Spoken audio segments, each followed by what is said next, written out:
Hi, David Thompson here with Nights Around the Fire. I'm in Canonsburg, Pennsylvania, my hometown, where I'm going to be doing an interview with a paranormal investigator at our favorite bookstore, All About Books. It's a real treat, so stay tuned. And welcome to another edition of Nights Around the Fire. We are in Canonsburg, Pennsylvania at All About Books. If you love books and you love buying older books, used books, come down to All About Books. They're a great store here. Today we have a special for you. Ken Smith, who is a paranormal investigator.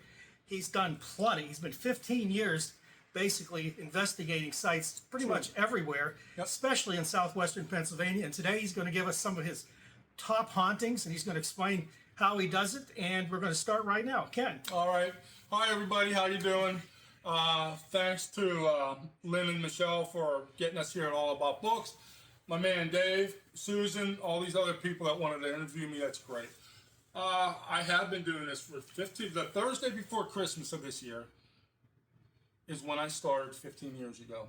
I've been to many places. I really wanted to put a lot into it, and I did.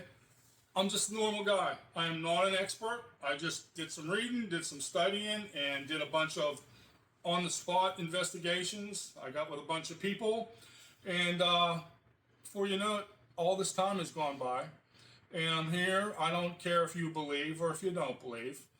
In my case, it's like you go fishing. You don't know what you're going to catch. You throw your worm in the water, you don't know what's going to happen.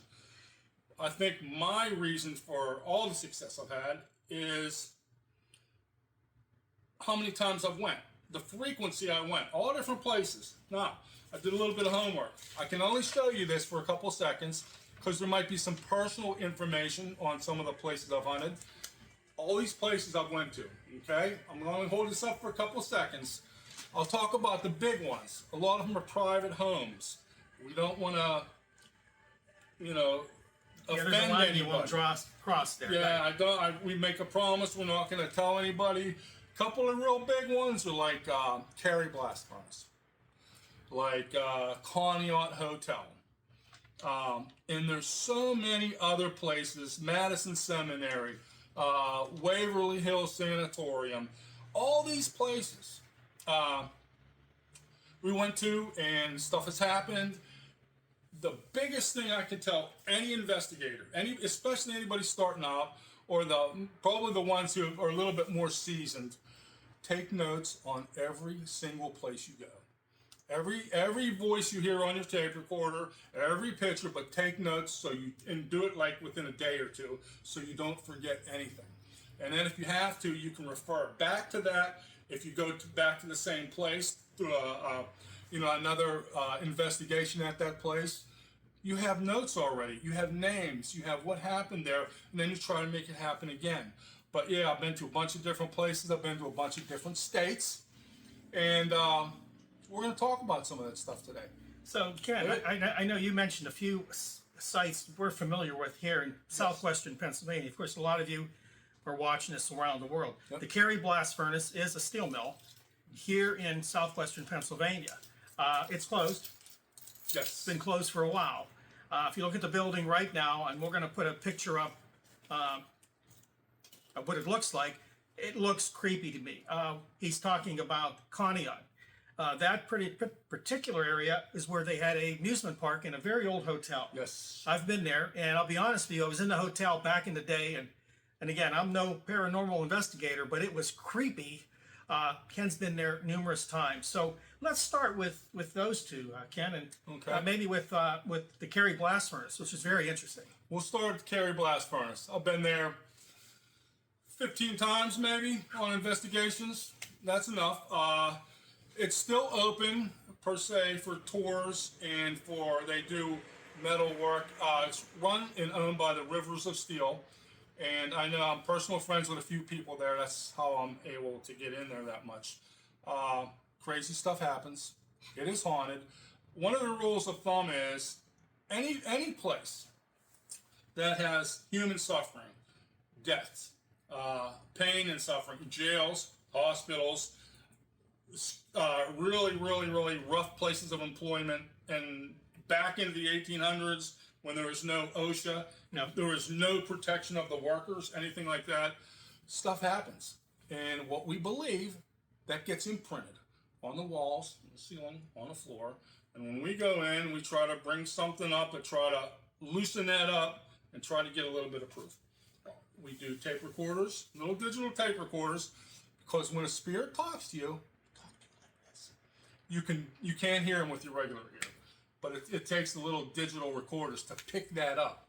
And then when we review the next day or the following days, you got to wear headphones, and you might have to play, reverse, 5, 6, 7 times to hear what is being said, because they do talk so quiet, just like that. As far as actually seeing things, yes, I'm going to tell that to you in a second. But they are open. They're on a website. They have metal pouring. They invite people down to the site to make different items. They give tours of the site, and it's a fantastic place. And you just think what it was like to work back there. It was so hot, and there were so many people, and the place stayed open 24 hours a day.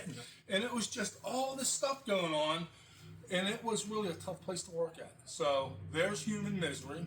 And there has been deaths there. There has been deaths there, people getting maimed, all these stories. So when we started going, we tried to learn as much as we could about it. And the one story I will tell you, we were in this one room called the engine blowing house, and one of the things investigators do, can you make a noise? Can you tap on something? Can you bang something? And then we got the crowd all quiet. And a couple minutes later, you hear this these crunching noises, and it sounded just like somebody walking across like a candy wrapper, but it was undeniable. And then it stopped. And then what you do, you try to get it to happen again, just to make sure it wasn't, you try to get it to happen on command. Hey, thank you very much. Can you do that again? Because I'm not sure everybody here heard that. Sure enough. If you get that to happen on command, okay, it's pretty good, okay? So that's the one thing. There was also, up in the locker room, there was a big metal basin where all the workers washed their hands, washed up after work. So I'm thinking, okay, what else can we do? So I have a shot and a beer. I mean, it's a steel mill. That's what these guys did. After work, they'd go have a shot and a beer and maybe their eggs after their shift. You don't know. So I'm thinking, what else would they like? I know. How about a cigarette? Let's do a cigarette. So what I did to keep down waves of air, any breezes, I put a cigarette inside that metal basin, and I lit it. Okay, and I had everybody with me crowd around, and I'm like, hey, I brought you a surprise. How long has it been since you had a cigarette? It's a treat. Yeah. And you don't hear anything. You don't know what's going to happen. And you're like, let me see you take a drag of that cigarette. Oh, come on, don't be shy. I brought this just for you. Let me see you take a drag of that cigarette. Sure enough, that ember on the very end, all by itself, nobody was near it, there's no wind, got really bright, and then it went dim. Everybody backed away. They're like, oh, I'm like, dude, thanks. That was great, man. Can you do it again? And sure enough, we did that for a couple minutes. That's the thing was smoking a cigarette. Can you believe that? If you think about it, again, you're offering them things they no longer have access to. Totally. So that's pretty special. So what this was called, it was a trigger object. Okay? I have a whole case of trigger objects. The idea is you try to bring something familiar to the spirit that might trigger a response. That's the idea behind this. Toys for a child. I have Matchbox cars in there. I have beads and bracelets. I have all kind of balls. Hey, there's a ping pong ball, real nice and light. Can you show us that you're here, but can you make that ball move? Stuff like that, Wow. Anything, candy, cigarette. I even have a little thing on whiskey. The shot and the beer.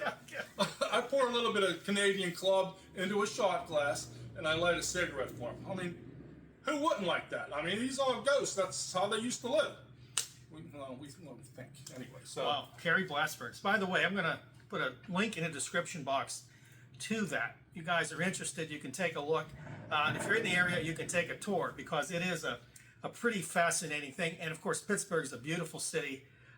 So if you're in the area, take a look at Carrie blast furnace. Totally. Go online right now and Google up Rivers of Steel, Carrie furnaces. It's not far away. Well, I live in South Park, not too far. It's right beside Kennywood, right across the Rankin Bridge, and you make a left and you're there. It's really cool. The people are dynamite, and they have all kind of things going on. You just look at their schedule: combustion of steel. They have all this stuff going on. They have food trucks, and it's a nice way to spend a Saturday afternoon or a Sunday. Right. You know, it's out of the house. The whole family can actually enjoy it. Totally. Yeah, it's fascinating, and then you can see it at different times of the day. Look up at these big structures, you know, as the sun's going down. It's impressive. Actually, totally cool. So it's a good idea, and I'll let you go. One more story I have of Carrie. There's tons of them, and people have been seeing spirits there. Okay, ghosts. We had a big number of people show up at one event, and so I'd take my group to a place, and my other buddy would take their group to a place, and I'd go all the way around, and I'd tell him all the stuff that has happened, and he'd go all the way around, and then we'd meet up at the end and talk about our experiences. So I had a group of people, and we went to a place called the Stove Deck. What these were a big series of ovens, and they're, I don't know, 8 foot tall or so, and there's about 6 of them. And the thing there, I asked my main man, my mentor, how, you know, why, how, what's it doing here, how do these work? So apparently they fire up these ovens, and they have a ginormous fan that pumps air onto these ovens, and the ovens heat that air, and then it's fed into the blast furnace. So it can burn hotter with hot air than it normally would with cold air. So that's my understanding. So it makes the combustion in the furnace quicker, easier, a lot better. So, okay, naturally they're not working, but one of the EVPs, electronic voice phenomenon, we got up there was a woman, and she asked the question, water? So I'm like, number one, how come there's a woman here? And it sounded like a young lady. What's she doing here where, you know, you think that the place is full of men. You don't know, but you got to think like what it was like 75 years ago or whatever. Right. So I asked some of the people that work there, and they're like, oh yeah, this was super hot, and the gases used to knock a lot of people out back before any OSHA rules and stuff like that. So they had young kids and females going to different sites and giving them water, just to keep them alive for a little while. You know what I mean? Just to keep them hydrated so they could do their job. So I'm in that area, and I had like maybe 15 people. So we're standing on a grate in front of all these big ovens. And I knew for a fact from previous investigations that behind me was a singular door, and you'd walk into a rectangular room, I don't know, 20 foot long. But in the walls, electrical services. There's like a bunch of fuse boxes all over the place. But the fuse boxes were taken out, and there's just empty cavities. So I'm like, you know what, there used to be a lot of electricity here, but right now there's nothing here. So I went back in there just to check it out. Every time I go in there, everybody's equipment goes off, stuff happens, things are moving, people are seeing stuff. So I was going to keep that for last. So nothing was happening in front of the ovens. So I'm like, okay, everybody. I said, let's go in this room. I might have a little trick up my sleeve. We're going to go in there and everybody do a EMF sweep, turn on your K2s and all this, and see what happens. So the people were filtering in and turning on their equipment. And then I went back out to see if anybody else was lingering. And sure enough, there was a couple off to my right. Okay, a man and a woman there just standing. I'm like, hey, let's get in there. Super stuff's happening already. Come on in and we'll see what we'll get a big group going, muster up all this energy. We can see what's happening. And then I saw this other guy over here. So I went walking over to tell this other guy, and it was the first thing I thought of was he's walking back by the ovens, like maybe 10 feet away from me, and they know they're not allowed to go back there. And I tell everybody, you can't go near this stuff because there's holes in the floor and everything. What can go wrong? So, yeah, a lot. So, and we're up a couple of stories, okay? So, I walked over to tell him, come on, let's get in this room, and he wasn't there. Wow. So, I saw this, and then I started to think. I went back and I talked to the couple. Did you see that guy? And they're like, what guy?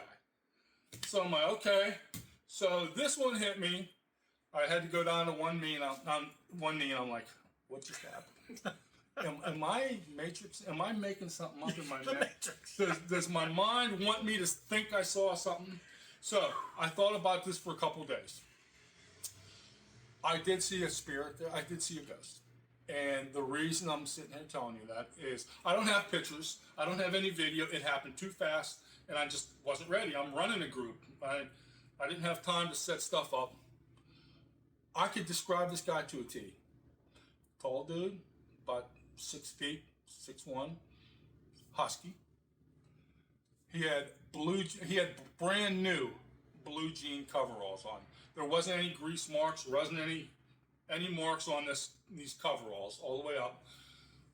I could see his brand new white T-shirt right here. It's probably just like his shift started or something. So I could see his white T-shirt. He had short gray hair. Like I said, he's a big burly dude, and he had red cheeks. How could I get that much description out of 3 or 4 seconds seeing this guy? And that's why I believe I actually saw a real ghost. Was I scared? No, but I was confused internally. What did I just see? Was this real? But yeah, It's amazing. He went boom, boom, boom. He wasn't even looking at me. Walked 1, 2, 3, 4, and then he was gone. That fast. He didn't see me. He didn't even know I was there. So that's a true story, and that's one of the ones I'll never forget. So. Wow, that's pretty interesting. And again, we watch a lot of things on TV, and how many are real, we never know. But Ken's been doing this a while, and he's going to tell you the actual truth of what he sees. There won't be any exaggeration in anything he says, and I appreciate that story. By the way, thanks for watching Nights Around the Fire. If you like our content, like, subscribe, and share our videos. Hit that bell icon to let you know when we're releasing a new video. And we're going to take a quick break. Okay, welcome back.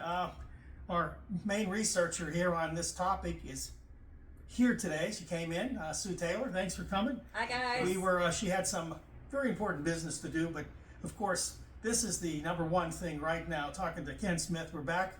We're going to talk more paranormal. We just talked about the Carrie blast furnace.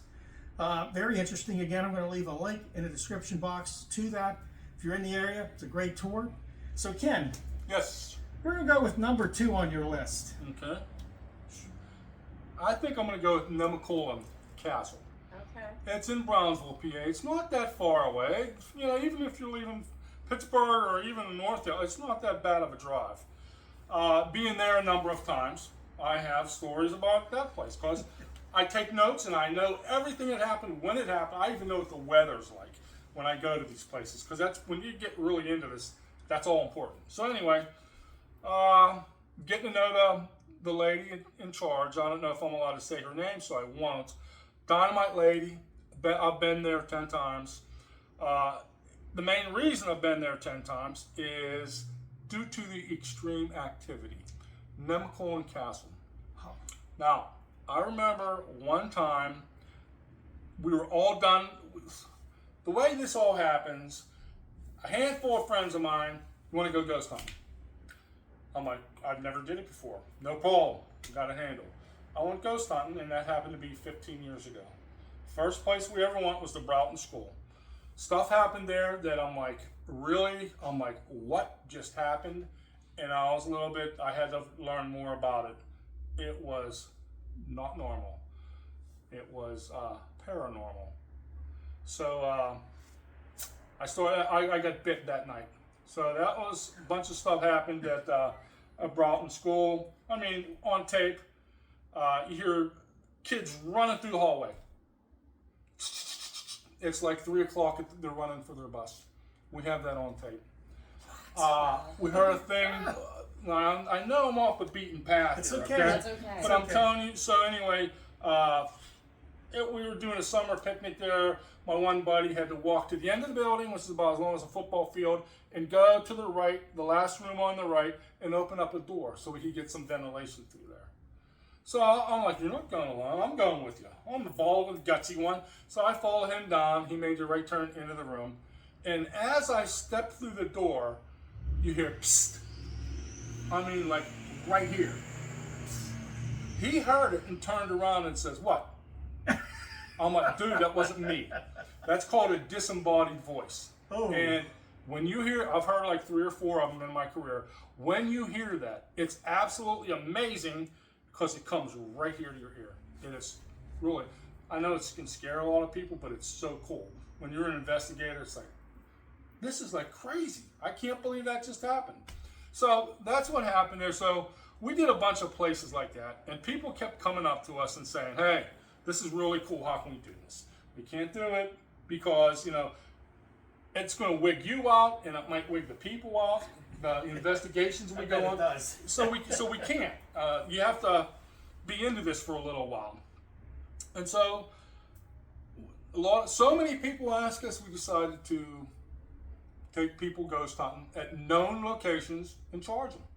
So not me, I was like an investigator. A couple people decided to start a business, and the business turned out to be very, very good. And I'm going to tell you that a little bit more in a couple minutes.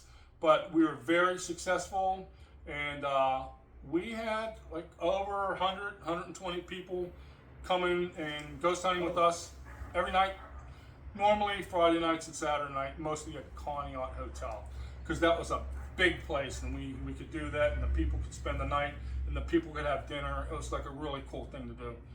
So getting back to Nemacolin, we had a bunch of people. I probably had 20 people that night, and doing the research, I have to know, if I had a little crutch, I need to know what's going on, so I interview the lady who ran the place, and I'm not telling you her name, as I said before.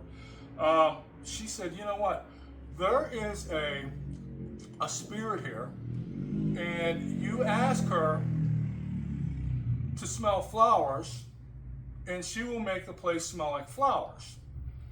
So I'm like, okay, her name's Easter Lily. So if you ever go to Nemacolin, her name is Easter Lily, Nemacolin Castle. Ask for Easter Lily and see if she can make the area smell like flowers. So nothing happened the first couple of times I asked. Then we gave the people a break and we let them mill around the location a little bit. And I was in the kitchen alone talking to said person in charge. And she was telling me about Easter Lily. I'm Easter Lily. Can you please make us smell flowers? And sure enough, I could not believe this.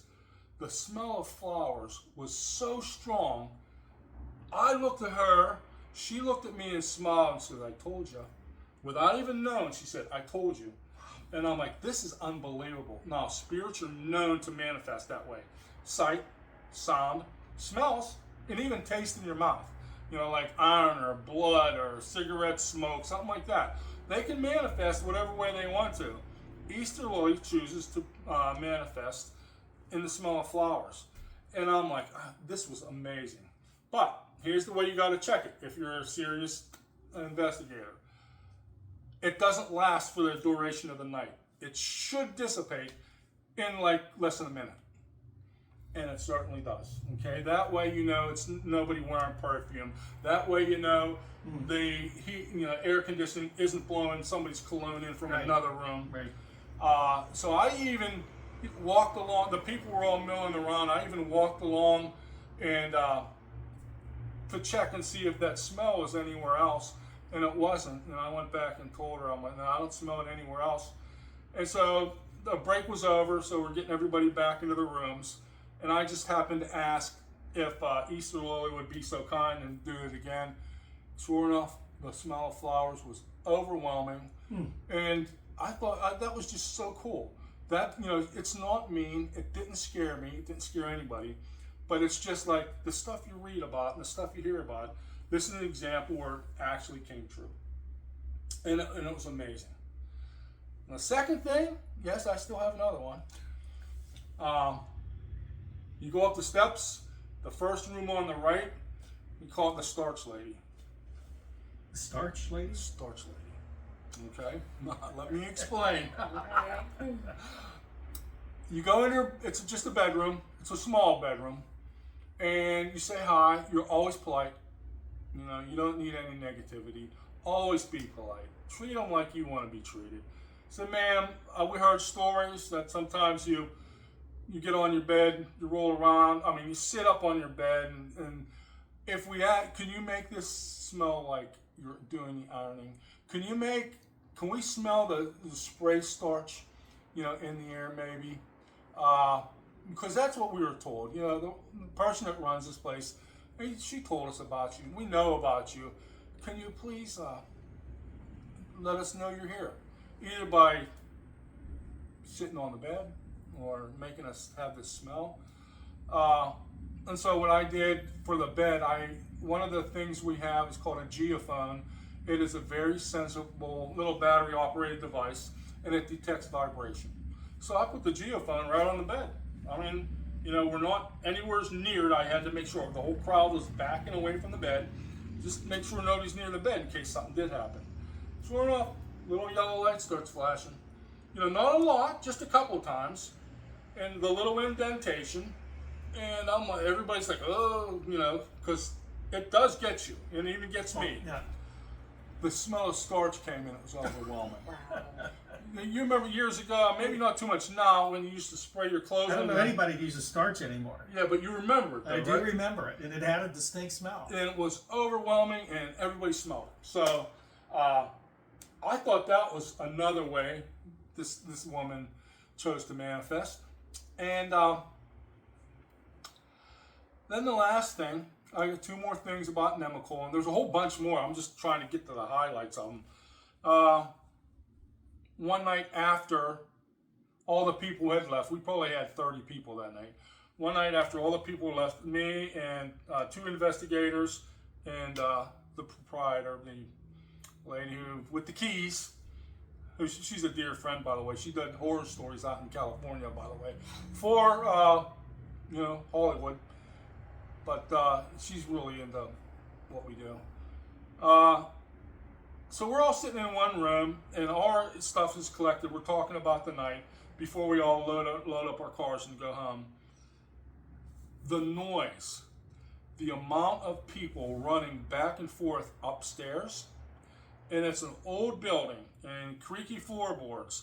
It was so loud, I was like amazed. It was like there's 20 people upstairs running back and forth. I'm like, what the hell is going on here? And sure enough, she's like, no, you're at the castle.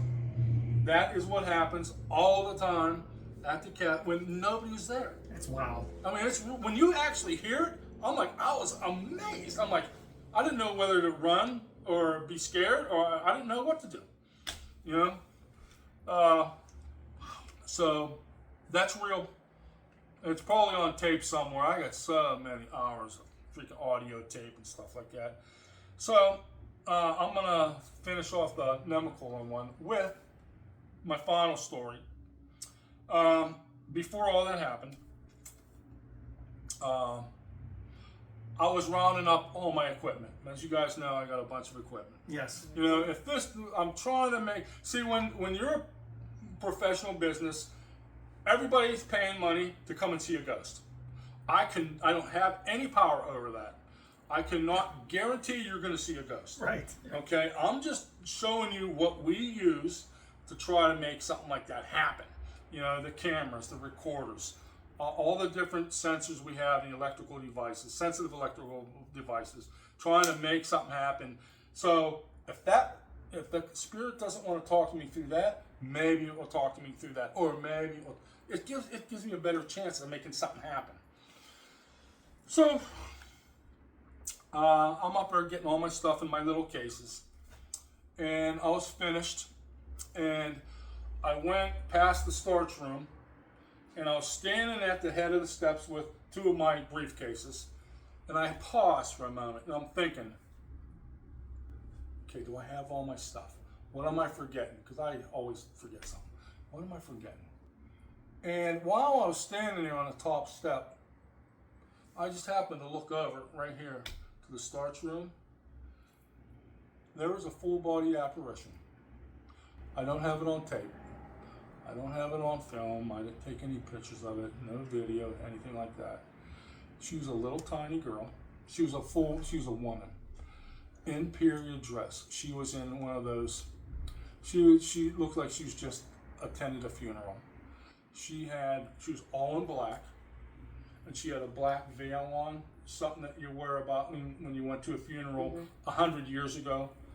She had mesh over her face, you know, totally.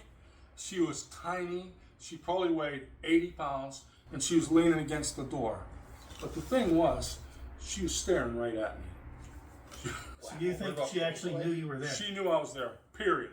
She knew I was there. Look at the hair standing up. It still scares me to this day.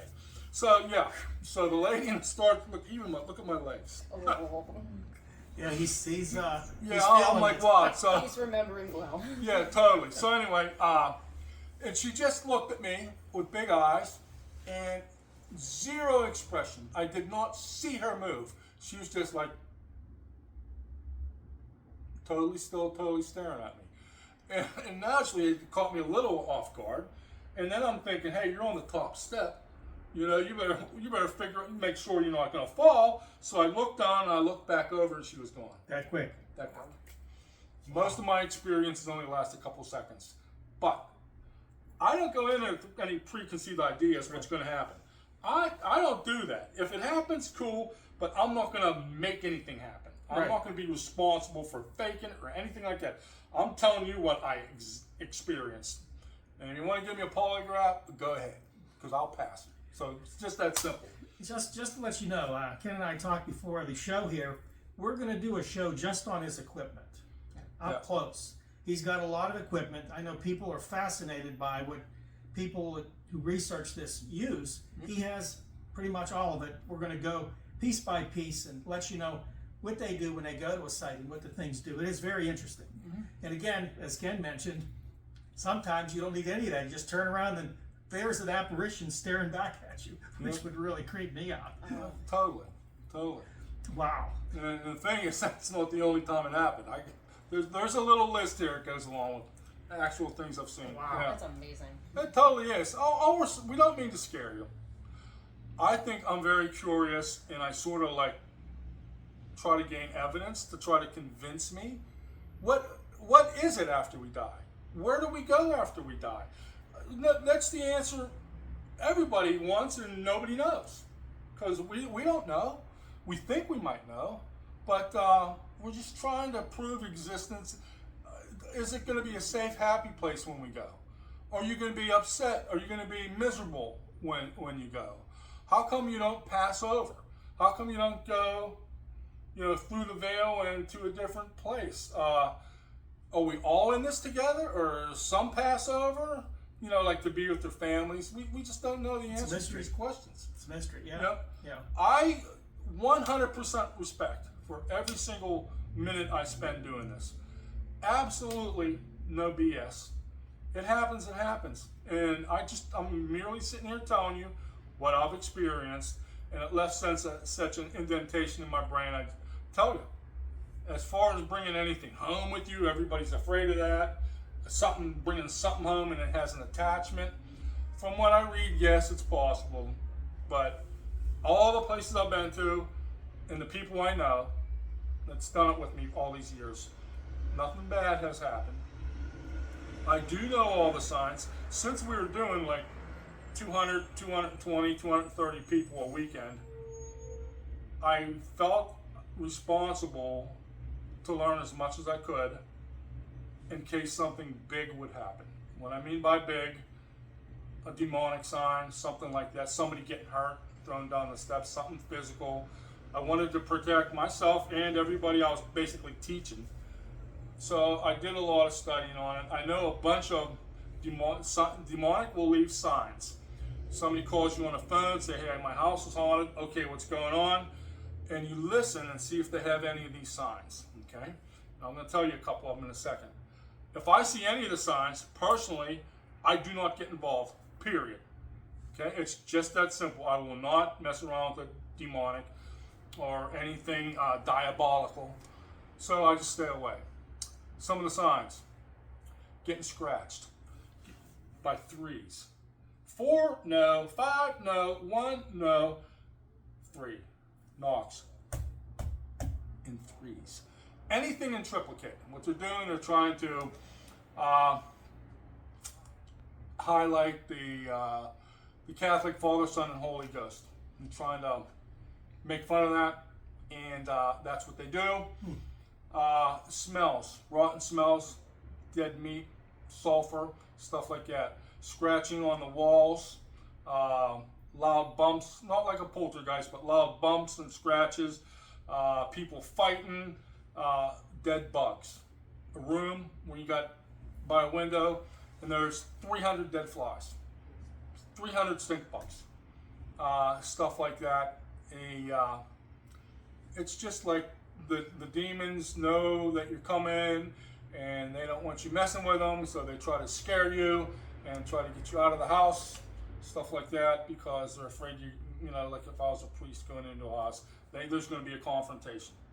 You know, he's trying to get you out and you don't want him to get you out, so you got a confrontation.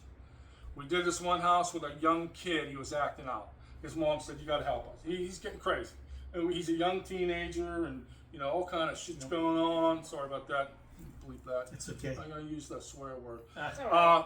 So anyway, we went and checked this place out, and she said a bunch of stuff is going on upstairs.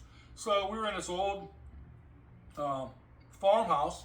I'm not saying where, but it was crazy. You had to drive this road, 2 walls of big corn stalks. So we're driving, we don't even see where we're going. There's just a road and corn stalks in the sky. Corn stalks are a red flag for me anyway. Oh yeah, spooky. Children of the corn. Right there. I know, and that movie creeped me out. That movie scared me a lot, and the book scared me a lot. Yeah. So we made a bend, and down over the hill here, there's a 2-story wood frame farmhouse. So we went down, and there's the little kid jumping around. Hey, they're here. And I looked up in the corner there's a dog sitting on its haunches, a big black German Shepherd. And that's the first thing that came to my mind. Okay, there's a demon dog. Okay, because they're there. That's what sometimes you see. So anyway, we go walking in, and I was following my man. He opened the door, and I hear, even before we're in the house, he's like, "Oh, okay." And I'm like, "What?" And there's a priest in the kitchen. Oh, that's a bad sign. Okay. That's a way bad sign. All right then. So, and then my buddy, he knew it. Oh, okay. And so we talked to people. The priest can't even go upstairs. Okay, because he gets attacked physically. He gets nauseous, and sometimes he has to go outside and get sick. So we're like, okay. So they all left, and we talked to the women in the house, and so okay, we're gonna try it. So we go up. I'm following him up, and it was a big entire room. Not one thing was in it. Not a carpet, not a picture hanging on the wall, not a bedroom, nothing like that. It was wiped clean of any furniture. But there was one thing that really stuck out. Thousands upon thousands of stink bugs. Wow. Oh. Everywhere. Roof, walls, windows, floor. We were crunching on stink bugs. So we're like, okay, this is disgusting. Ask a couple questions and we're getting out of here. So we go, and top of the steps, he's like, "Brush me off." So I'm brushing him off, and I'm gonna brush me off. Get the bugs off of us, and we start going down the stairs. At the bottom of the stairs was the young man we go and try to help. Okay, remember they called us for the young kids acting out. He had a chained dog leash, and he went right in front of my buddy who's walking down the steps. He's up there, he holds a dog leash like this, and his eyes went zoop back in his head. And I hear my buddy, "So snap out of it, snap out of it." And it took him about 10 seconds and 15 seconds, and he shakes and he walks away. So we didn't know anything about this extracurricular activity. We wouldn't have went if we knew, because when we get a call with a kid involved, we're there. That's top priority. okay, we go and try to help the family. But in this case, we weren't expecting none of it, but that's the kind of stuff that can happen when you're doing that, you know. So, Wow. along with that, and then the lady at Nemacolin, but she was like, I've seen TV where the women used to dress up like that at a funeral. And it's called It's a morning veil or something. yeah, like something that. like that. But it was all black. But I can still remember her eyes were like, she's just black as cool, just absolutely no facial features, Wow. just looking at me. So yeah, that was another pretty crazy one. I hit you with 2 in a row there, huh? You did, yeah. That, Heck yeah. yeah. Wow. So, So that's crazy talk. I mean, it's just you never you see it on TV, but it doesn't really hit you unless physically you're there. Yeah. I mean, you because we're so sort of ambushed by all the same kind of shows, you get desensitized to it. Yeah. But when it's physical and you're there and someone's there 1 second and gone the next, that would flip you out. Because a lot of the stuff that I see in movies with demons, I always thought that was just Hollywood creating it, but well, you've seen it. Wow. well, yeah. In that case, yes. And we saw it by accident because we really do try to do our homework. Yeah. And in this case, like I said before, if there's a young person involved, we try to get there fast. But hearing him say, "Oh, okay," and you know, we talked to the priest for a couple minutes, and then he had to leave, and You're gone. then we found out. We found out the hard way. See, good things and bad things. You just never know what's going to happen. Hey folks, if you like what you hear, please like, subscribe, share, hit the bell icon, get notified when we release new videos. Sue, why don't you maybe show the shirts we have for sale? This is Tell- one of our shirts that tell you what can we get. have. We've got a merch store that links in the comments. We've got our Nights Around the Fire t-shirts like what we've got. You can get this in a variety of designs. You can get it in a variety of products, tote bags, hats, sweatshirts, anything like that. And then we've also got our I Survived Lake Lanier t-shirts, which I don't have on right now, but then you can go back and review our Lake Lanier t-shirt and understand why that is such an important thing to do in today's society. Check out the section in the description box. We'll link a bunch of stuff there. Some of the places Ken has been, and of course some of the maybe recommended videos that we'll talk about, and of course the merch store. And Ken, we wanted 3 of your favorites. Now we did Nemacolin Castle, Carrie, Glass Furnace, which are 2 pretty big items in this particular area. What's your 3rd favorite, most haunted? And I think we mentioned Connie, so was that your I wasn't going to let you hang on that one. Yes. Connie, we wanted to hear. And it's I not wanna like hear this. it's not like saving the best for last, because Connie is freaking crazy. Okay. Now keep in mind, I've been to these places so many times. I can't go to a place and expect a list this long to happen. I have to go 10 or 20 times and then get the highlights from things that can happen. Okay. Connie spent many weekends there. Got to thank my wife. She said, "Go ahead and go. Do your thing." She's not involved. Go do your thing. And I appreciate that immensely from my wife's understanding that even though she's not into it, she lets me do my passion. And thanks, sweetheart. I love you. And I won't bring anything home, so don't worry. Same with the kids. I won't bring anything home. So Cognac a crazy place. I've been there many times. It's an old place. And it is so cool because you're in your room and you look at the door and you can just see how everything is not square. You know, there's light, your door's shut, and you know, the door's not hung 100% straight, the floor or the ceiling's not 100% true, and there's big gaps. You can just tell. It's an old place. There's so many things that happen there. It's just, one time I'm going to a meeting. It's at lunchtime. I'm going down, we're gonna have a lunch meeting, and I walk out of my room, and I'm not thinking of anything. I'm just walking along the room. Something is behind me. It's like I'm click, click, click, and it's like it's on carpet, but I can still hear it. Click, click. I stop, start up again, click, click, and I stop real quick, click, click. I just busted. I just smiled, and I'm like, really? I'm not ready for you. I wasn't even thinking about this. I swear something's walking behind me down the hallway before I got to the steps to go down. So that's one thing, okay? It's broad daylight, okay? This other time I came out of my room, and I always go left because they always have me in the same room. But to the right, there's like the steps, you know, staircase. So I go, I never do this, I go through the door, and there's all kind of people standing there. And I don't know who these people were. I was totally delirious.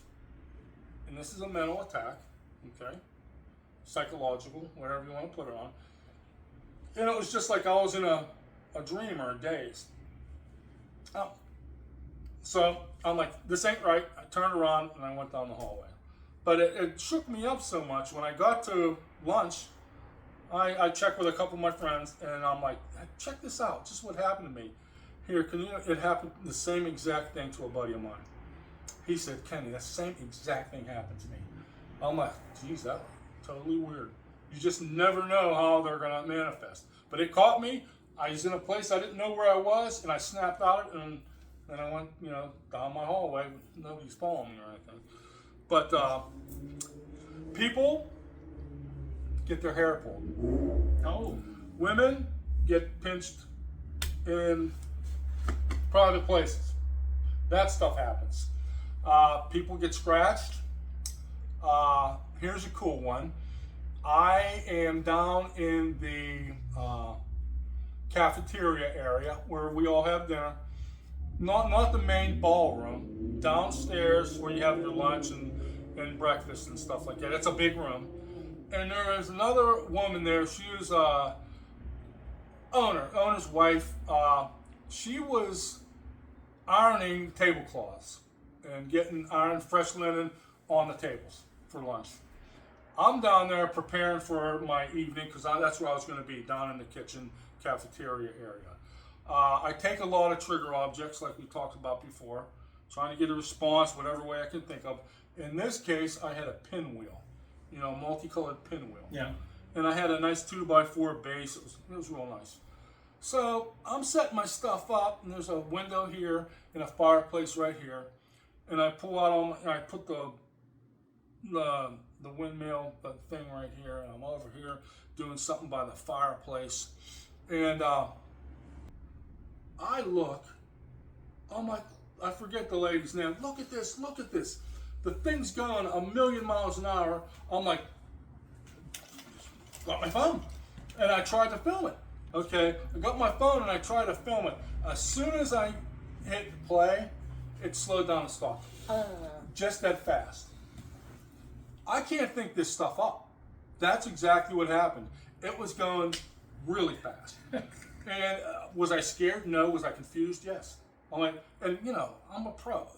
There's no air conditioning on. None of the windows were open. It doesn't have air conditioning. I'm sure it doesn't. I stayed there, and it can be hot, and there's no air conditioning. Yeah, but I check all that stuff. You know, I know it's not blowing on me. I know there's no registers around me. You know, because I don't want to put something online and like, look, Could have been the air conditioner. yeah, Someone's always making a HVAC. bucket. The heat's on. Yeah, exactly.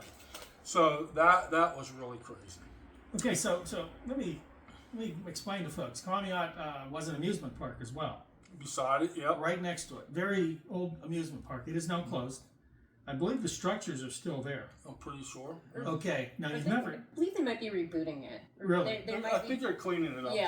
yeah, they're doing something with reopen. it. But there were Yeah. stories about the amusement park, but you did not do any research on the amusement park. Just the No, hotel. yeah, just we didn't have to do anything else because this place was so active. Yeah. But I think we went over to the parking lot and got close to it one night, but we weren't really well equipped. We just spent maybe 20 minutes there. You know, there's so much stuff going on over there. So, yes, very, very haunted. All kind of stuff happens. Now I'm gonna leave you with one big one, one good one, and it still befuddles me to this day.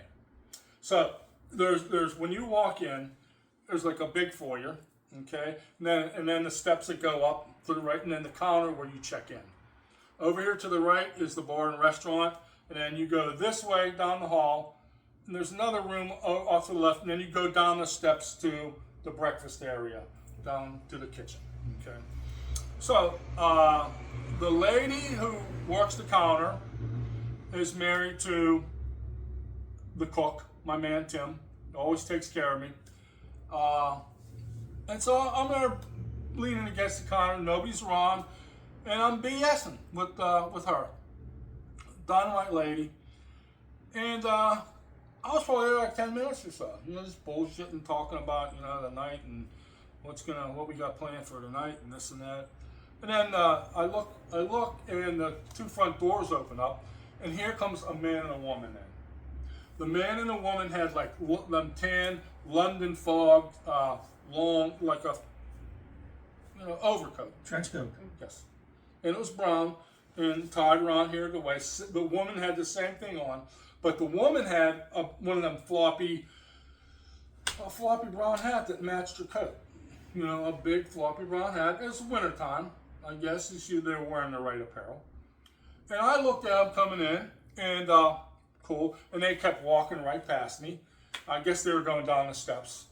And son of a gun, my belt hoop gets pulled. And it went boom, boom. And I'm like, that lady just pulled my belt. She's like, what? The lady just pulled my belt hoop. And she goes like yes, and looks over the counter and down at him. She goes, it's not the lady, it's the little kid. Susan Dave, there was no little kid with her. The lady who I was talking to saw 3 of them. I saw just the 2. Oh. And they were this close to me. They were a foot away from me when they walked by me. That's bizarre. That is totally bizarre. Wow. That's Connie up. Okay, look, here we go again. They're up.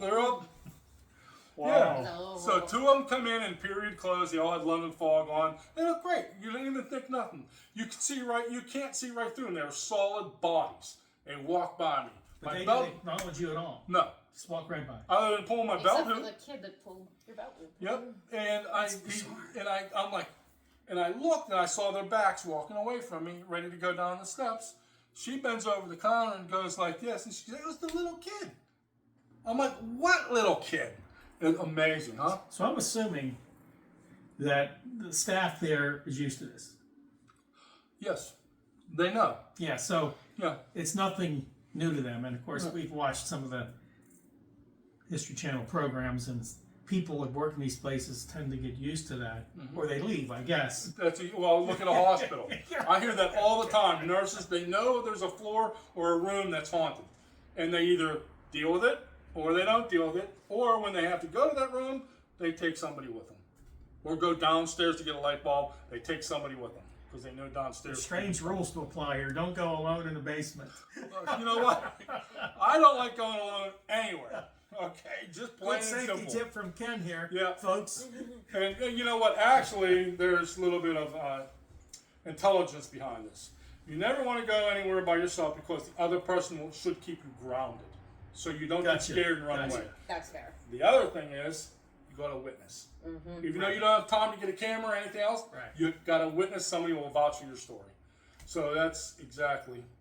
Wow. So this can really, and basically, even though you set up for an investigation at night, these things can happen anytime. You know what? I have a shirt that said, "What a wonderful night for a ghost hunt." Okay, but if I would have wore that, and you guys are like curious, you might have asked the question, do they only come out at night? The answer to that question is no. They're out in the morning, they're out in the afternoon, they're out 24/7. Okay, a big reason, which makes common sense, that you go ghost hunting at night is it's quieter. Yeah. Okay. You can That's- hear stuff. No distractions. Nobody's washing their car with the radio on. There's no lawnmowers. There's no less traffic. So spirits speak in very, very quiet, like, in a really reduced, decibel rating. You can hear them better. So that makes sense as why most of those are done at night. Yeah. Okay, now, is there any, and we're coming into October here real soon. Is there more activity during the haunting season, as we call it? They normally say, especially around a full moon and around Halloween, that the veil gets thinner. Okay. So when you pass, you can the spirits can go back and forth easier. That's what they say. And there's other stuff that can do that. You know, the lunar effects from the full moons and stuff like that. CMEs, corneal mass ejections coming from the sun. That's when you get hit with a massive amount of EMF and it blows out the satellites and your phones don't work and stuff like that. Paranormal investigators look for signs of that. There's a website from NOAA, NOAA, space weather. You can click on there and you can see if there's any storms, geometric, storms coming at you. And it's a good thing to know because they say that with all this electromagnetic frequencies and all this stuff floating around, it enhances a ghost hunt. It enables spirits to manifest more easier. It energizes them, sort of? Yeah. But it energizes them, so it makes it easier for them to manifest. Since we think it's all electrical. Okay, now, a lot of people say, how does your equipment work? And the simple answer is, we are electric. If I want to move my foot, my brain tells my foot to move. But the electrical impulses pull the tendons and everything and make your foot work. So that's electricity. When you die, where does that electricity go? It can't be created, can't be destroyed, all that stuff. The common form is an orb. The most common form is a round ball. So we think that when we're making contact and our equipment's going off, we think that that electricity floating around in that spirit orb could be answering our questions. And these sensible devices can pick that up. When this electrical field crashes with this electrical field, it enables the light to be lit up. And so we think we're talking to people. But then there's a bunch that goes through that. You know, you got to make sure you've got to double check, you got to triple check. Make sure nobody's too close to their phone. Your phone's, will set that off. You got to be at least 10 feet away. I've seen investigators looking at their tape recorder and their phones are right here. They're trying to tape it. If the K2 starts going off and they're getting all excited. Your phone's setting that off, by the way, and you got to be real careful. People don't do that. So that's another thing. So wow, that's a lot. It is a lot. And you had to learn this over 15 years. It takes a long time. You just step into this. And then there's like different styles. Some people address the spirits. Hey, you're dead. How would you like to hear that? You've been dead for years. You go. Yeah. Well, it's just like, and some people don't like doing graveyards. You think you want to leave them rest. You don't want to be bothering them. I personally try to be as polite, and I really care. I don't want to hurt anybody's feelings. I treat them the way I'd like to be treated. But like Zach Bagans, the stuff that comes out of his mouth, it's like I'd never do that because the way I look at it, he's attracting a darker type spirit. I don't need any dark spirit. I want friendly ones. Yeah. So I'm kind and I'm polite. My way always works. You're kind, you're polite. The chances of having more activity increase like crazy. So, well, that's fantastic. That's pretty much all the time we have today. We're going to bring Ken back, of course, and we will have a special on the equipment. He just mentioned some of it, how it works. I know a lot of folks are definitely interested in that. A lot of folks who want to get into sort of the paranormal investigation. If you have any comments or questions, put them on that comment section in the box down below. Any final things there, Sue? No, I don't think so. Listen, we thank you for watching. Remember, we're here and we're hosted by All About Books. If you're in this area, you live here, please come here, buy some books. It's a beautiful shop right here in Canonsburg. We'll link everything we've talked about in the description box. Thanks again for watching. Well, I have to thank the people here, Michelle and Lynn. I have to thank these two great people. I'm getting to know them. We have a lot of fun doing this. There's a friend of mine just had some bad news overnight, and I just want to say a paranormal investigator from Lord Becky. She had someone close in her family pass away, so if you can, say a prayer for Becky and her gang. She's the reason I'm here. She introduced me to all these people. I've known her for years, and Becky, we're thinking about you. Prayers with you, So Becky. we can Love you, say. Becky. Yep. So that, and like Dave and Susan said, any questions, just let us know. I'm not going anywhere. I'll be sticking around, and we'll try to answer some questions, answer some worries. If we can help you in any way, if we can teach you in any way, just let us know. We love doing it. So that's it from me. Thanks again. Thanks, See you guys. guys. Thanks. See ya. Bye-bye.